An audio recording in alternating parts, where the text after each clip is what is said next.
So another question of the topic area bounded by the region. Very important for the upcoming board exam. Teachers का favourite question रहता है, कोई calculation भर भर के है इसमें। तीन लाइंस दी हैं, कहा है बॉन्डेड एरिया कैलकुलेट करिए। सो इन तीन लाइनों से ऑब्वियस है ट्रायंगल बनेगा। तो अगर हमारे पास ट्रायंगल चाहिए तो ट्रायंगल की हमें वर्सेस निकालनी पड़ेंगी, जिसके लिए हम क्या करेंगे, इन इक्वेशंस को पेयर में सॉल्व करेंगे।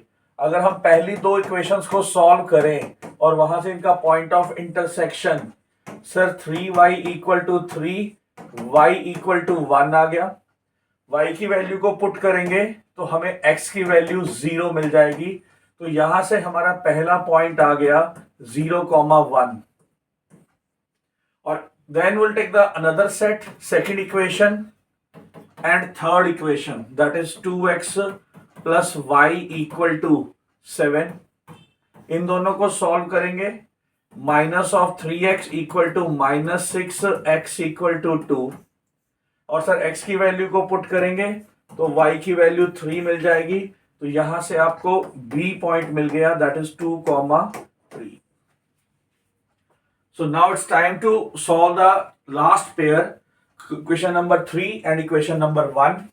बट सर इक्वेशन नंबर जो 3 है, राइट है, और इक्वेशन नंबर जो 1 है सर 3 है आपकी 2x plus Y equal to 7 और जो 1 है सर उसमें x है, 2x नहीं है। तो मैं सीधा ही इसको 2 से मल्टीप्लाई कर देता हूं। This gives me equal to 4 और यहां से मेरे पास 3y इक्वल टू 3, तो y की वैल्यू -1 आ गई। When I substitute the value of y -1, तो सर मेरे को x की वैल्यू 3 मिल जाएगी, 4 मिल जाएगी, बिकॉज ये 8 बन जाएगा आपका। तो x की वैल्यू 4, तो यहां से आपको c पॉइंट मिल गया 4,-1। तो आफ्टर दिस अब टाइम आ गया है कि आपको इन पॉइंट्स को प्लॉट करना है on x axis and y axis. Sir पहला पॉइंट है आपका a, दैट इज 0,1। तो sir it will be here, this is 0,1।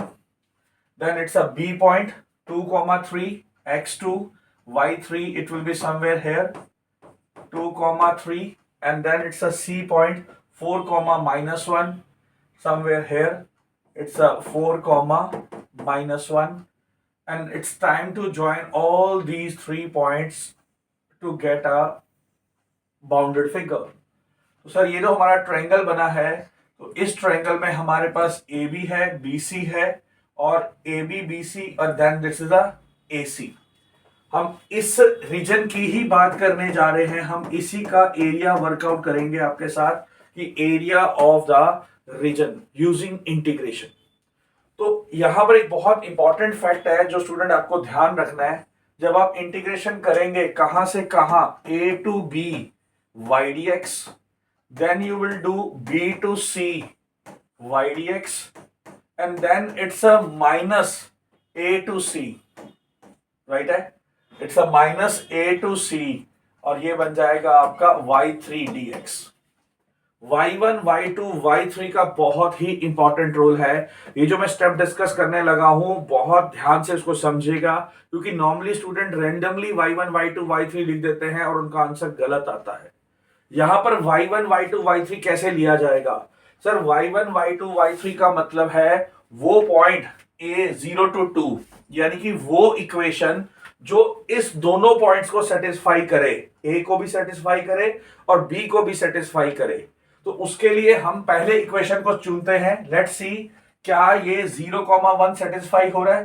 Sir x 0 डालेंगे, y 1 डालेंगे, हाँ सर सेटिस्फाई हो रहा है, यानी कि ये इक्वेशन a को तो सेटिस्फाई कर रही है। क्या ये इक्वेशन b को सेटिस्फाई कर रही है? सर 2x को डालेंगे, y को डालेंगे, नहीं सर, तो ये इक्वेशन a को सेटिस्फाई कर रही है पर b को नहीं कर रही।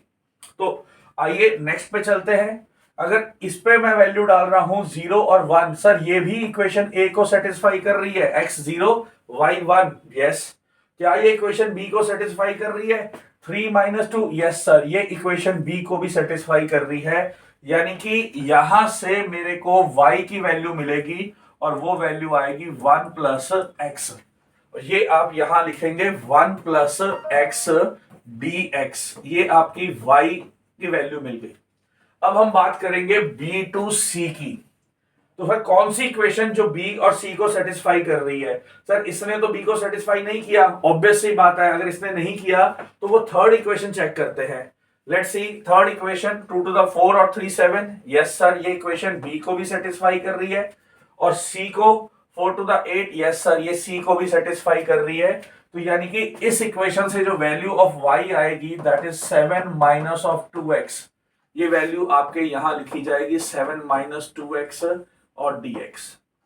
और अब हमारे पास क्या बचता है सर? Third equation. उसके लिए हमें चिंता नहीं है, क्योंकि आपके पास तीन में से दो इक्वेशंस आपने यूज कर ली और सिर्फ एक ही इक्वेशन बची है। और वो कौन सी इक्वेशन बची है सर? वो बची है सेकंड वाली इक्वेशन। वहां से फर्स्ट वाली इक्वेशन, वहां से y की वैल्यू निकाल लीजिए, that is 2 minus x by 2, और साथ में आ गया dx, और वो a टू c यानी कि 0 टू 4। अब स्टूडेंट हमारे पास सिर्फ एक लास्ट स्टेप बचता है जिसे हम बोलते हैं कैलकुलेशन, यानी कि इंटीग्रेशन। और बहुत बेसिक लेवल की इंटीग्रेशन है। इसकी इंटीग्रेशन अगर हम करते हैं तो सर अगर हम लीनियर टर्म लगा दे 1 प्लस एक्स का होल स्क्वायर डिवाइडेड बाय 2, 0 से 2 के लिए, तो ये 2 प्लस 1 3, दैट गिव्स मी 9 बाय 2, और सर ये माइनस 1 बाय 2, यानी कि इसका आंसर आपका 4 आ गया पहले वाले पार्ट का, upper limit minus lower limit. और सर जब हम इसकी बात करेंगे ये आएगा 7 minus 2x bye minus 2, right है। और सर इसका स्क्वायर आएगा और लिमिट आएगी आपकी 2 टू 4। और अगर मैं इसमें अपर लिमिट डालूंगा 4 टू द 8, तो माइनस 1 आएगा, माइनस 1 का स्क्वायर 1 हो जाएगा, तो ये माइनस 1 बाय 2, और सर 2 यहां पर एक और भी आएगा, तो ये आपका 4 बन जाएगा, राइट है। और माइनस जब मैं लोअर लिमिट पुट करूंगा 2 to the 4, 7 minus 4 that is 3, 3 का स्क्वायर हो गया आपका 9, राइट है। और क्योंकि ये ऑलरेडी माइनस था तो माइनस माइनस क्या हो जाएगा? प्लस। तो सर ये आपका -8 और divided by this, sir 2 answer आ गया इस वाले आंसर का, because 9 minus 1 that is 8, 8 divided by 4 is 2। और अब बचता है हमारे पास last portion, sir 2 minus x square by minus 4, इसकी इंटीग्रेशन हो जाएगी। और 0 टू 4 जब हम अपर लिमिट डालेंगे तो 2 माइनस 4 दैट इज 2, और ये आपका 4 बाय माइनस 4 आ गया, माइनस माइनस प्लस हो गया, and that gives me 4 by 4 again. तो सर इसका जो आंसर बन गया -1 प्लस 1, सर ये 0 बन गया। तो फाइनल आंसर आपका क्या आ गया? 6 स्क्वायर यूनिट्स, राइट है। तो स्टूडेंट थोड़ा सा लेंथी है, कैलकुलेटिव है, but it's not so difficult to get the answer. For that, for this type of a question, you need to focus on your calculation part. This question to be done in 3 parts. 1, get the values of points of a vertices of a triangle या points of intersection. After that, sketch the figure, and then you need to do the integration. But before doing the integration, must be careful taking which one is a y1, y2 and a y3. तो उम्मीद है कि आपको question का solution अच्छा लगा होगा। तो हमारे साथ हमारे चैनल पे और लाइव क्लासेस के लिए जुड़े रहिए।